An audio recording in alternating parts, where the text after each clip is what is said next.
Huyu mwanaume alikuwa anaiba mafuta ghafi yenye thamani ya dola milioni 100, lakini kwa bahati mbaya kichwa cha kuchimbia kilikuwa ndani ya bomba la kusafirisha mafuta. Shinikizo la mafuta ndani ya bomba lilipanda sana.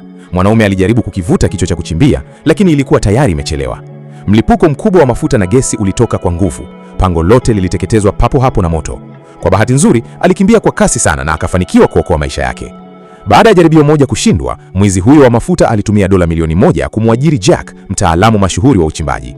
Jack aliweka muda wa kuhesabu nyuma wa dakika 30. Kisha akatoa kichwa maalum cha kuchimbia. Alikiongoza kwa uangalifu kuelekea kwenye bomba la mafuta. Alipofika katikati ya uchimbaji, aliingiza kimiminika cha kupooza ili kupunguza joto la kichwa cha kuchimbia.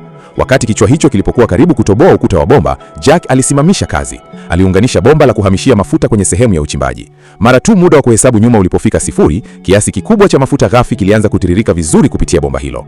Mwizi wa mafuta alifurahia sana alipoona tukio hilo. Kisha akampa Jack kazi kubwa zaidi. Mteja huyo alikuwa tajiri mkubwa wa mafuta ambaye lengo lake lilikuwa kuiba mafuta ghafi yenye thamani ya dola bilioni 10. Mpango ulikuwa kuyahifadhi kwenye mnara wa zamani wa maji uliotelekezwa.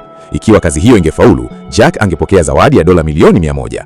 Operesheni hiyo ilikuwa ngumu sana, hivyo Jack akakusanya timu ya kufanya kazi pamoja. Walielekea kwenye chumba cha boiler ya hoteli na kuanza kuchimba. Lakini baada ya kuchimba mita 10 tu, walikutana na tabaka gumu la mwamba chini ya ardhi ambalo majembe yao hayakuweza kulivunja. Jack akaamua kutumia mashine ya kuchimba yenye nyundo kuvunja mwamba huo kwa nguvu. Lakini kelele kubwa zilimvutia askari wa polisi aliyekuwa doria. Akaingia hotelini kuchunguza. Mhudumu wa mapokezi akabonyeza mara moja kitufe cha tahadhari, lakini Jack alikuwa tayari amekata waya wa mfumo wa tahadhari. Askari wa polisi akaifuata sauti ya kelele. Mhudumu wa mapokezi akachukua redio ya mawasiliano na kumuonyesha Jack. Kufikia wakati Jack alipopokea taarifa hiyo, ilikuwa tayari imechelewa kuondoka. Askari wa polisi alikuwa tayari amefika kwenye chumba cha boiler. Wakajifanya kuwa ni mafundi waliokuwa wakitengeneza mfumo wa maji taka. Jack akanyanyua kabati na kuziba sehemu ya kuingilia kwenye handaki. Askari wa polisi hakuona jambo lolote la kuangalia, hivyo akaondoka.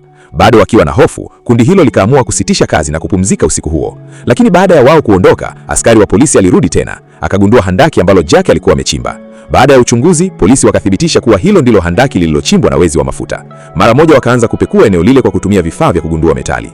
Mhudumu wa mapokezi akaona yote kupitia kamera za ulinzi. Akabonyeza kitufe cha tahadhari kuwaonyesha wote waondoke mara moja. Baada ya kupokea taarifa hiyo, kila mtu akaondoa vitu vyake vya chuma kutoka eneo hilo haraka. Lakini Jack kwa bahati mbaya aliacha saa yake ya mkono. Hilo likawafanya polisi wagundue kitu kisicho cha kawaida. Polisi wakaanza kuchimba eneo lile mara moja. Kwa sababu hakukuwa na muda wa kukimbia, Jack hakuwa na chaguo ila kujificha ndani ya shimo la maji taka.